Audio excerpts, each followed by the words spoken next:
Bonjour tout le monde. Voilà un cours qui va toucher à l'actualité, qui va toucher, on va dire, à l'essence même de la création.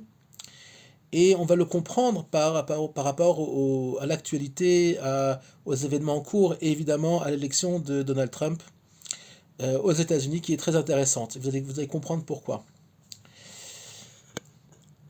Il faut comprendre que tout ce qui se passe dans l'histoire du monde a un lien très étroit, très essentiel au niveau de l'essence avec évidemment la paracha de Bereshit elle-même et surtout le premier jour, on n'appelle pas le premier jour, qu'on appelle le jour 1 de la création du monde. Mais il faut comprendre que la création du monde telle qu'elle a été apportée par le livre de Bereshit n'est pas la création du monde au niveau euh, astronomique, d'accord, au niveau de la physique, de l'astrophysique, non pas du tout.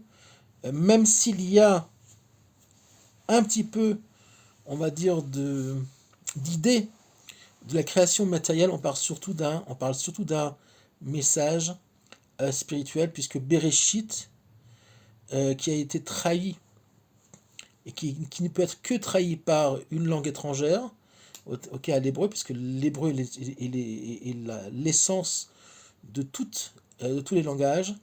Dans le français, il y a énormément d'hébreu, les gens ne le savent même pas, en anglais aussi, je vous donnerai quelques exemples. D'accord. Donc Bereshit n'est absolument pas le mot au commencement.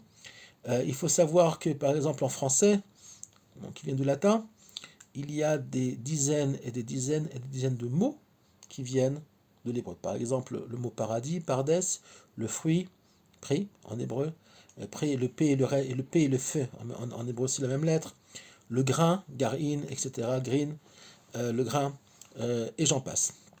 Il y a énormément d'hébreu, même dans le japonais, il y a de l'hébreu, il y a plusieurs dizaines de mots, oui, dans le japonais, des dizaines de mots hébraïques. Tout simplement, ça vient, c'est des mots qui sont restés, c'est des mots qui sont restés après, on va dire,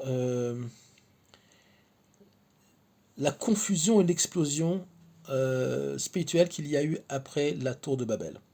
Puisque Dieu a confondu les langues, il y avait la langue, puisqu'il n'y avait qu'une langue, c'était l'hébreu. Nimrod parlait l'hébreu, il connaissait tous les secrets de la langue hébraïque, tous les secrets du langage des anges, et finalement, Dieu les a confus pour le bien, et a dispersé l'humanité naissante en Mésopotamie vers le reste du monde, tel que nous on le connaît actuellement.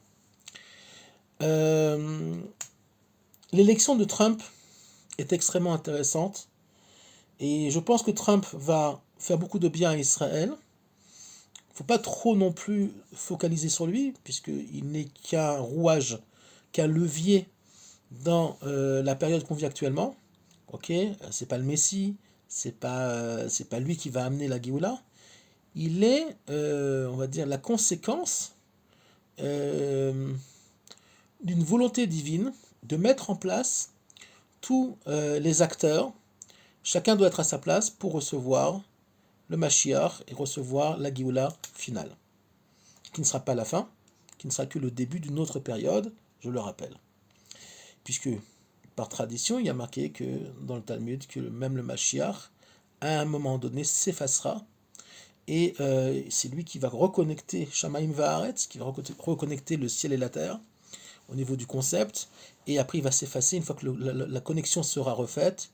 Et il va s'éclipser pour laisser la place, on va dire, au système qui sera mis en place et notre connexion, si on peut dire journalière, avec le maître du monde.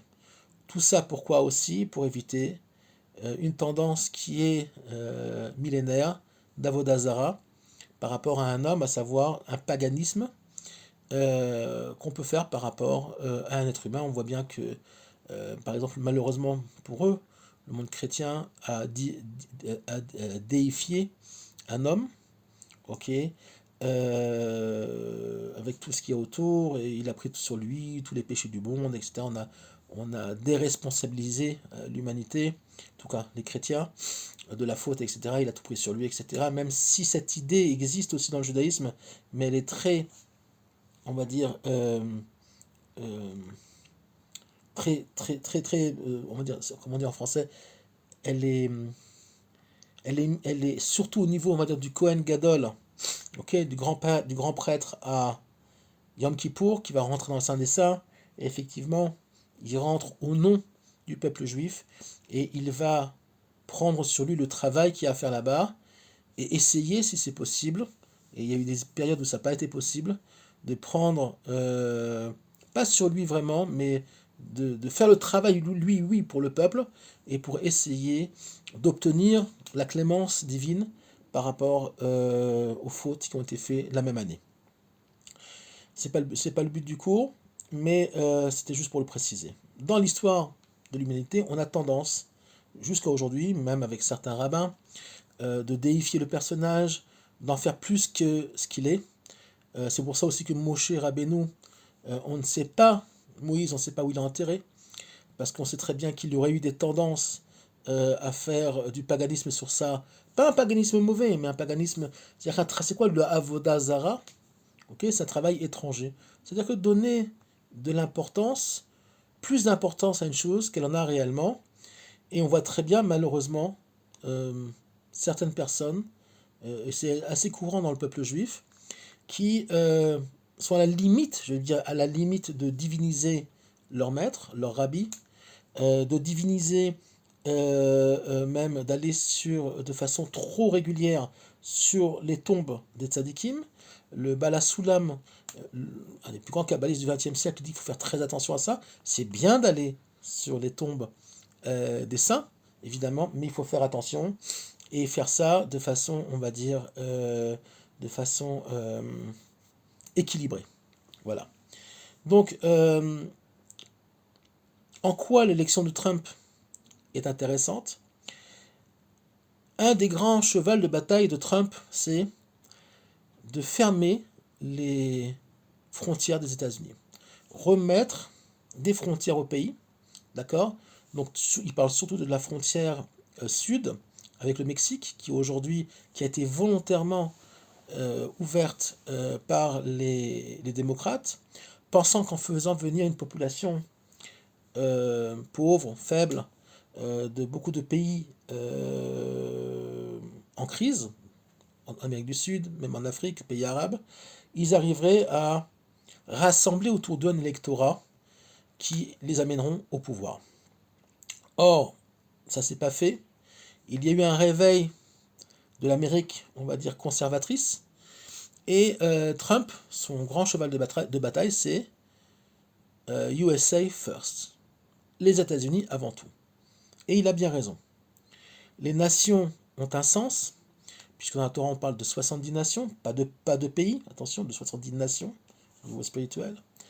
Quand on voit par exemple ce qui se passe en France et en Europe, mais particulièrement en France et en Angleterre, en Allemagne aussi, mais il y a un réveil, on voit que toutes les limites du bon goût sont tombées. Les paysans français n'ont pas de quoi manger, mais par contre, quand des Roumains arrivent, on leur donne des logements sociaux.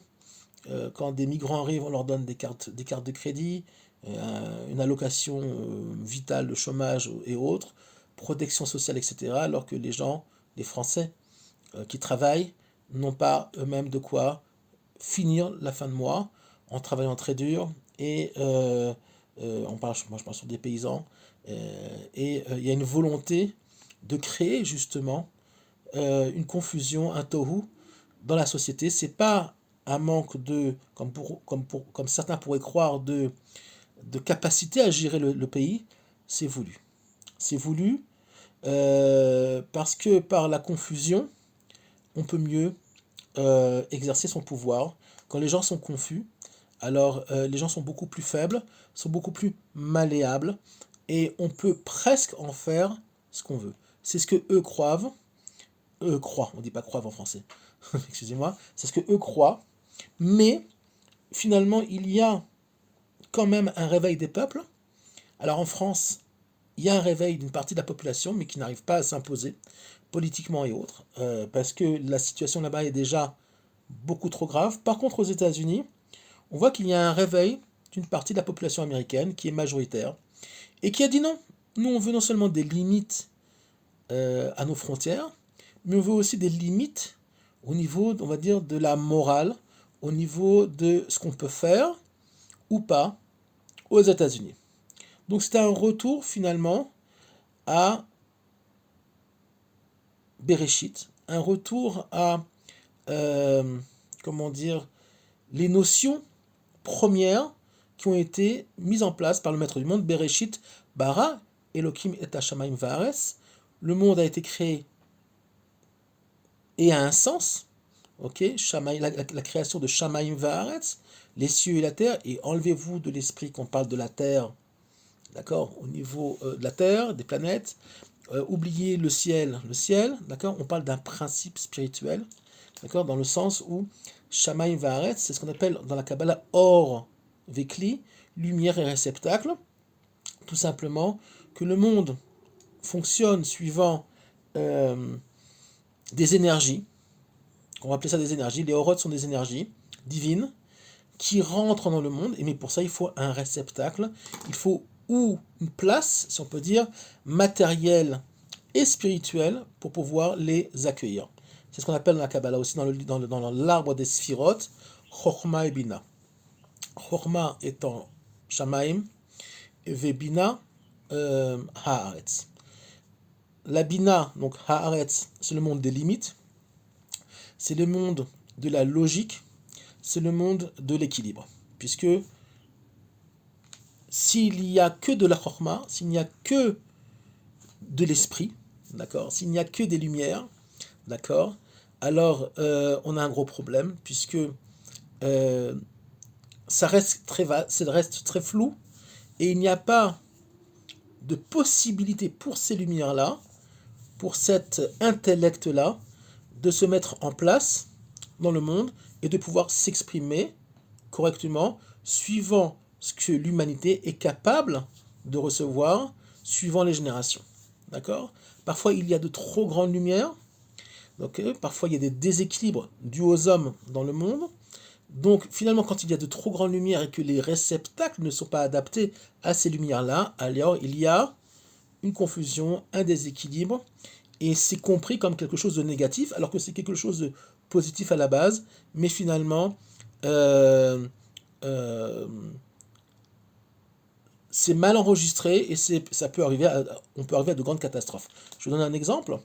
Les gens qui n'ont pas assez de maturité spirituelle et qui étudient la Kabbalah, même s'ils ont déjà de grandes connaissances, il y en a qui ont de très grandes connaissances déjà, mais qui n'ont pas la maturité émotionnelle et un équilibre intellectuel pour pouvoir étudier ce genre de choses, puisque le monde de la Kabbalah est un monde de paradoxe sur paradoxe, une chose et son contraire qui sont justes et qui sont fausses à la fois. Si on n'a pas la maturité pour, alors on peut mal comprendre et même rentrer, et ça arrive très souvent, dans des expressions du judaïsme qui ne sont pas justes, qui ne sont pas au bon endroit. Donc on crée tout simplement, on croit être dans la Torah, on est très orthodoxe, on a une grande kippa, une grande barbe, tout ce que vous voulez, et malheureusement ça s'exprime de façon défaillante, et on obtient parfois même de grandes catastrophes. C'est pour ça on dit oui, il ne faut pas étudier la Kabbalah parce que tu peux te suicider, etc. On ne parle pas de choses que moi j'enseigne, par exemple, qui est de la chassidut et de la Kabbalah à tout petit niveau, d'accord, mais je parle de grandes choses, et il y a des gens qui étudient, qui ont les capacités, on va dire, intellectuelles de les étudier, mais ils n'ont pas les capacités émotionnelles pour les recevoir, et là, on rentre dans un monde problématique. Juste pour vous donner une idée, le rave avec qui je travaille, si on peut dire comme ça, mon rave, qui est le rave Tidar, avec qui je prends conseil, quand j'ai une idée, je lui fais part, il me dit si c'est juste, c'est pas juste, si je peux l'enseigner, pas l'enseigner. A viré l'année dernière, 70%, mais gentiment, hein, pas viré méchamment, juste il a fait en sorte que, de façon très politiquement correcte, qu'une partie de ses élèves ne viennent plus à certains cours, parce qu'il a senti que même s'ils étaient très très très forts, et je parle des gens qui sont à des années-lumière devant moi, d'accord? Moi, je suis un grain de sable à côté d'eux, mais même eux étaient en danger. Et finalement, il valait mieux s'en séparer pour leur bien à eux et de continuer juste avec, on dit un comète en hébreu, un petit groupe de gens qui, eux, étaient capables, évidemment, de continuer de comprendre certaines choses. Et là, on parle de niveau de Torah très, très, très, très élevé. D'accord? Une Torah qui est très peu enseignée, des Torahs qui sont pour l'élite de l'élite de l'élite, si on peut dire comme ça, même si j'aime pas le mot. L'élitisme, c'est pas quelque chose de positif, mais on va dire, vous m'avez compris quelque chose, des choses qui sont très sensibles et très dangereuses, voilà, et tout le monde n'est pas capable, évidemment, de les comprendre. Moi, j'enseigne pas ces choses-là, parce que de toute façon, je ne les comprends pas, et je cherche même pas à les comprendre, déjà que j'arrive à comprendre ma droite et ma gauche dans ce monde-là, tous les jours, alors ça sera déjà pas mal. Donc on continue. Donc je disais que euh, dans le monde actuellement, il y a des gens, des populations qui sont en train de se réveiller, dans le monde entier, un peu partout.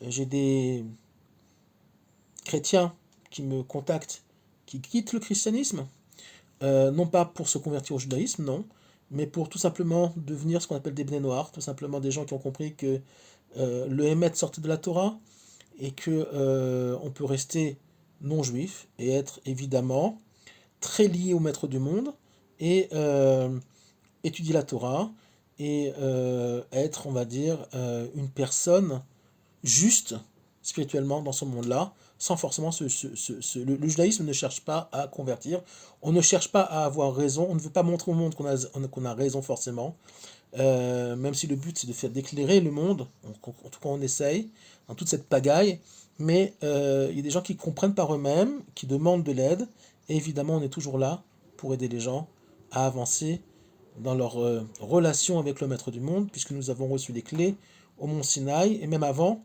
mais au niveau avant c'était par les maîtres, c'est-à-dire que par les pères d'Israël, Abraham, Israël et Yaakov, mais ça c'est déjà encore une autre chose, ce sont des Torotes, ce sont des Torahs, des enseignements qui sont, on va dire, individuels. La Torah a été donnée au mont Sinaï, au peuple entier. Le peuple entier a eu le don. Il n'y a pas, c'est pas même si c'est Moshe qui a été, on va dire, le lien, le canal pour le recevoir. Les deux premières paroles ont été données à tout le peuple. D'ailleurs, ils sont tous morts.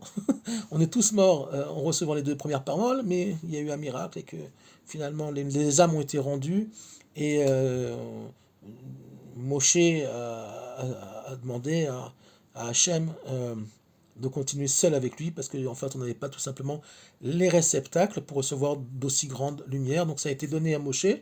Moshe est resté 40 jours au mont Sinaï et après il est descendu et a commencé à enseigner ce qui lui avait été donné. Et ça a été le point de départ uniquement, je dis bien le point de départ, de tous les enseignements qui vont s'exprimer lors de l'histoire du monde, l'histoire juive particulièrement, à travers les siècles jusqu'à aujourd'hui. Nous vivons encore aujourd'hui, tous les livres qui sont écrits sont des branches, sont des, des résultantes de la Torah qui était donnée au Sinaï et qui descend au fur et à mesure des siècles dans le monde. Pourquoi? Parce que si ça avait été donné, tout avait été donné au monde d'un seul coup, le monde aurait explosé. On n'aurait pas été capable de subir, de recevoir de telles grandes lumières. Et c'est pour ça que tous les enseignements des maîtres d'Israël à travers les âges sont des enseignements qui arrivent progressivement dans l'histoire, ok, s'habillent progressivement dans l'histoire. Alors, parfois, il y a des très grandes lumières, comme le Zohar qui va apparaître avec Rabbi Shimon Bar Yochai après la destruction du temple. Mais au fur et à mesure, les lumières vont apparaître de façon diluée pour qu'on puisse les recevoir.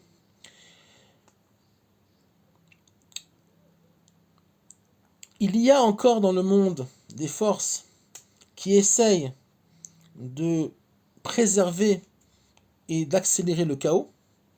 Je pense particulièrement à la France et à son président, et on va dire de façon plus générale même l'Union européenne, qui a créé un chaos voulu. C'est pas un manque de compétences, pas du tout. C'est un chaos qui est voulu, un chaos qui est là pour mieux on va dire, gérer, on va dire, les populations. Il y a eu aussi aux États-Unis, mais aux États-Unis, ça va changer maintenant, en espérant qu'ils vont avoir une influence aussi sur l'Europe, puisque il n'y a rien de plus facile pour euh, des dirigeants que de diriger une nation confuse.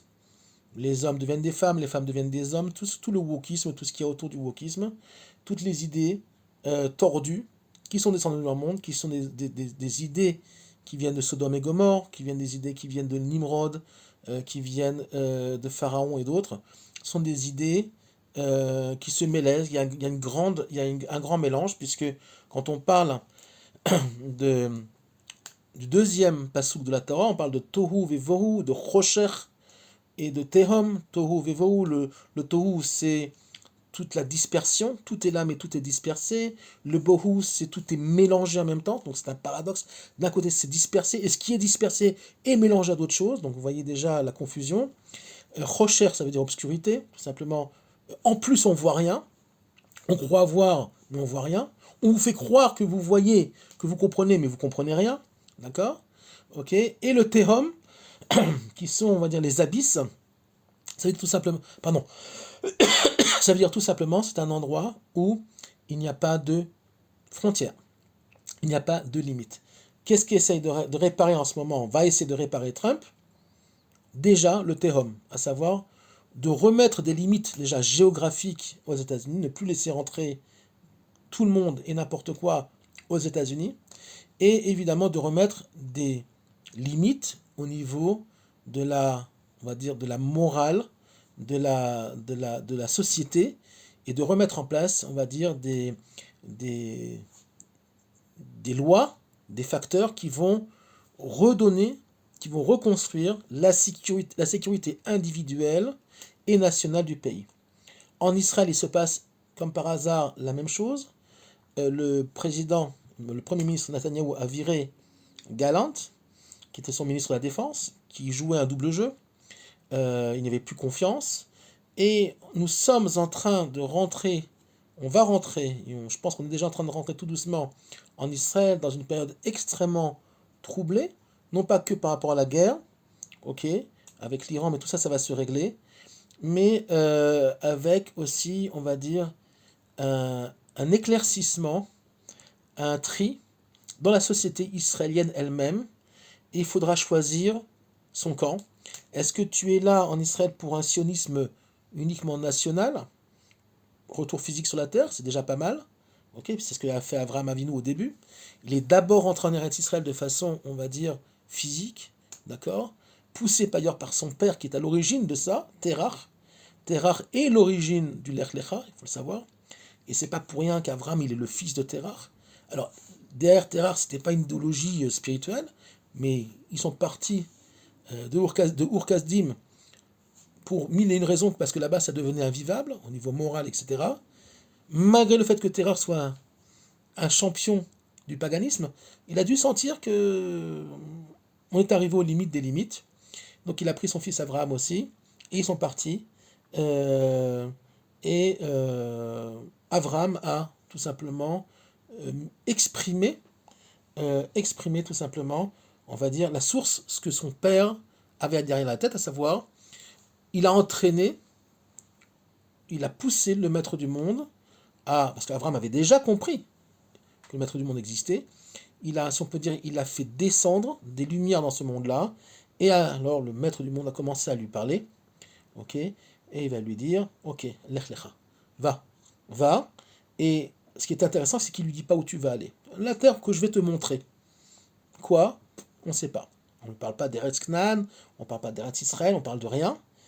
Il n'y a que beaucoup plus tard, quand il va y avoir le sacrifice d'Isaac, où Abraham va lui dire, on va de nouveau lui dire l'Echa, mais avec une direction vers le Hara Moria, donc le mont du temple, ok, qui a plusieurs noms. Et Hara Moria, Moria veut dire en hébreu la myrrhe, ok, et la myrrhe fait partie des encens qui étaient euh, utilisés lors des sacrifices, si on peut dire comme ça, dans le temple de Jérusalem. il y avait aussi de bonnes odeurs. Pourquoi?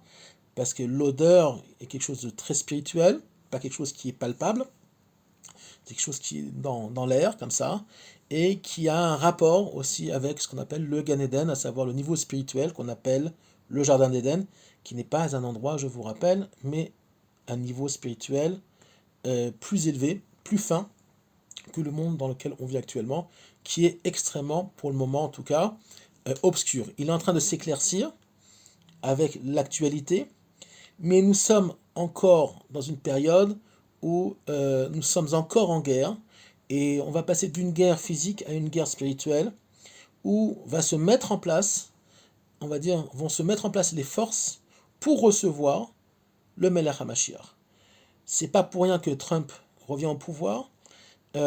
Imaginez le Melech HaMashiach se présenter à Trump, à Biden.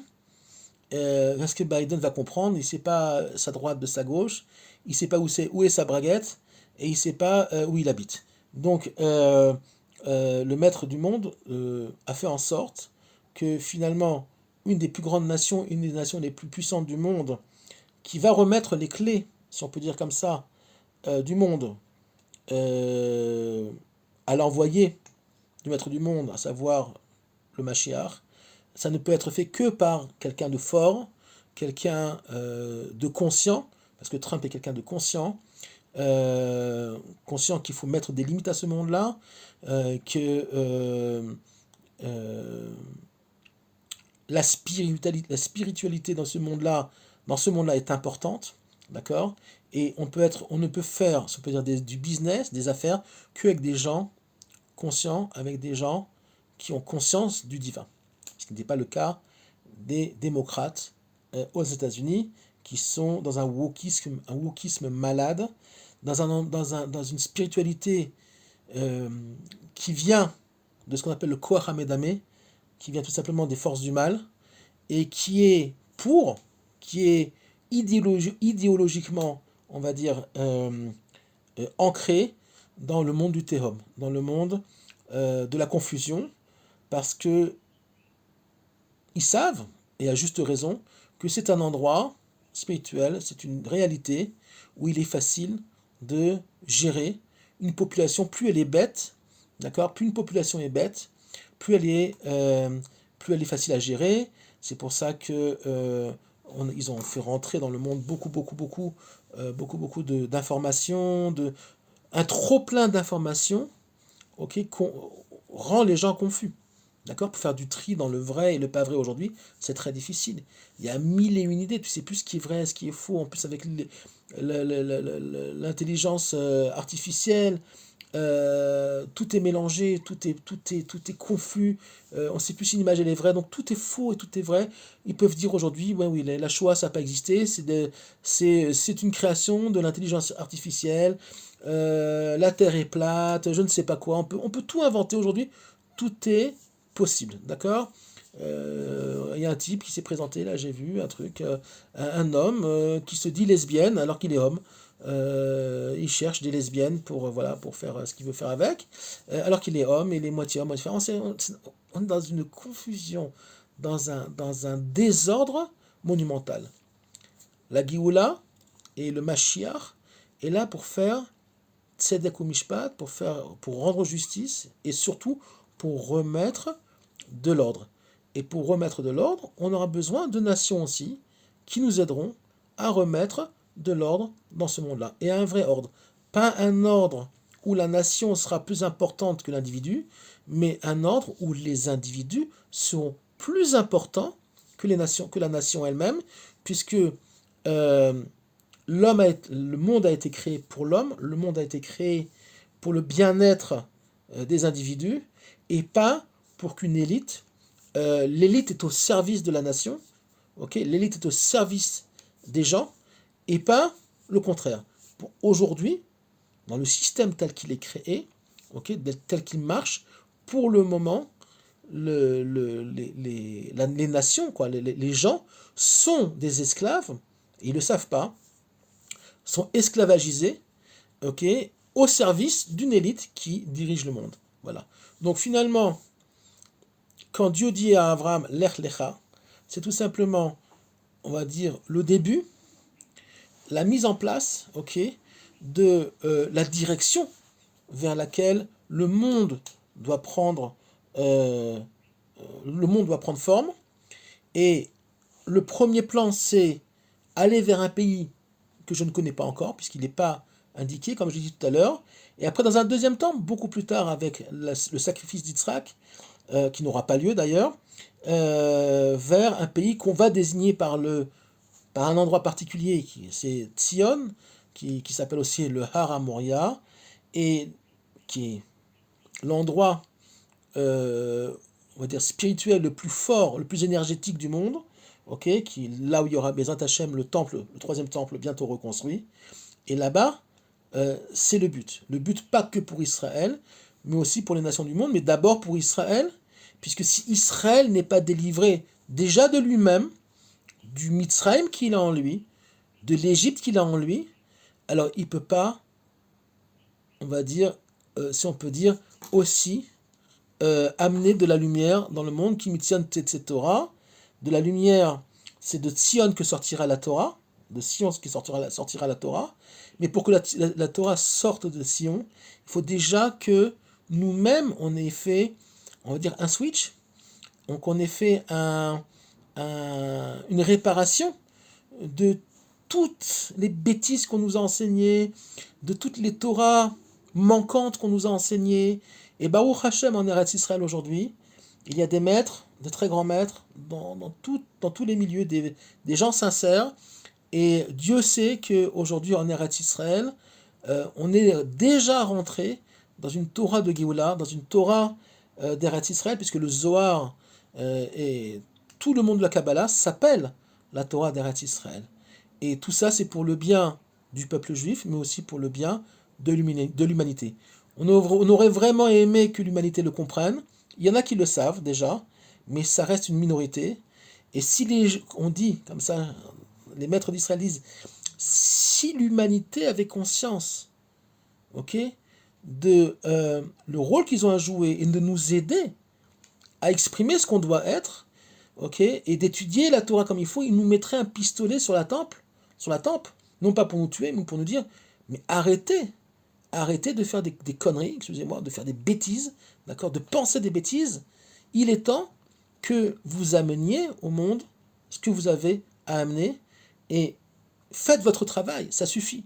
Arrêtez de vous perdre aux États-Unis, en France et ailleurs et à croire que on peut être des Français de confession israélite ou des Américains de confession israélite ou je ne sais pas quoi, toutes ces inventions qui sont complètement dénotées de l'essence même de la Torah. Je vous souhaite un Shabbat Shalom, à très bientôt. Partagez ce cours, c'est important. Ce cours est dédié à Ariel Sassonov, jeune soldat de 20 ans qui est tombé hier. C'est des gamins avec des bérets, d'accord? Ça reste des gamins. Ils ont des parents, ils ont des frères, ils ont des sœurs. Et un jeune homme qui s'appelle Sivan Sadeh. Je ne les connais pas les deux, mais j'ai vu ça dans les informations, j'ai eu beaucoup de peine. Des beaux visages, des gosses, vraiment des gamins. Lui, 18 ans seulement, il travaillait dans un champ, dans un kibbutz à la frontière libanaise, et il n'a pas eu le temps de courir à un abri, il y a eu une alerte. Alors, il y en a qui disent qu'il n'a pas entendu l'alerte, enfin ça n'a aucune importance, le pauvre il est plus de ce monde. Et les deux sont tombés, deux gamins, 18 ans et 20 ans. Un pour cultiver la terre, pour essayer de préserver ce qu'il y a à préserver au niveau des récoltes, c'est important la terre, et l'autre pour préserver la sécurité de l'État. Deux gamins. Je n'ai aucun doute qu'ils soient là où ils vont aller au bon endroit, mais malheureusement ils laissent derrière eux des familles endeuillées, des frères, des sœurs, des parents, etc., des grands-parents sûrement. Et c'est bien triste. En tout cas, en attendant de bonnes nouvelles, je vous souhaite de nouveau un Shabbat Shalom et à très bientôt.